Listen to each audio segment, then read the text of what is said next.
প্রত্যেক মাসে তুমি তোমার ফোন থেকে রিচার্জ করো। আর ভাবো তোমরা যদি অন্য নাম্বারে ভুল করে রিচার্জ করে ফেলো তাহলে তোমরা কি করবে? তোমাদের জিও হোক, ভোডা হোক, এয়ারটেল হোক, তোমরা যাই সিম হোক, তোমরা ওই টাকাটা রিফান্ড পেতে পারো।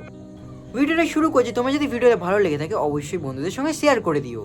তোমাদের হাতে মাত্র 3 ঘন্টা সময় থাকবে। তোমার যে কোনো সিম হোক, জিও হোক, এয়ারটেল হোক, ভোডা হোক, তোমরা খুব সহজেই এই টাকাটা রিফান্ড করতে পারবে আর নিজের মোবাইলের রিচার্জটা করিয়ে ফেলতে পারবে।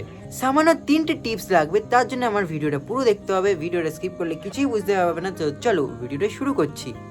তার আগে হেভিভাবে ফলো করে দাও যাতে তোমরা এরকম টেক ভিডিও পেতে থাকো। সবার প্রথম তোমাদের যদি জিও সিম হয়ে থাকে তাহলে কল ডায়ালে গিয়ে কল করতে হবে 199, এই নাম্বারে কল করতে হবে।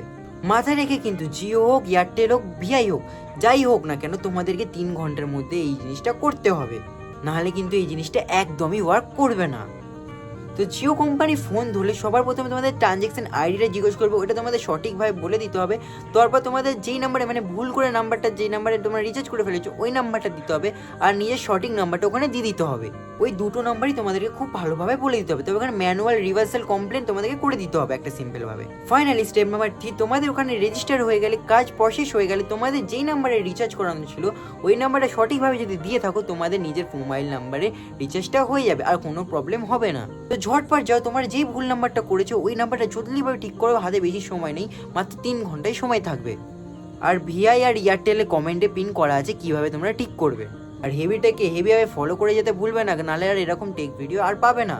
আবারও খুব জলদি আসছি হেভি একটা টেক ভিডিও নিয়ে।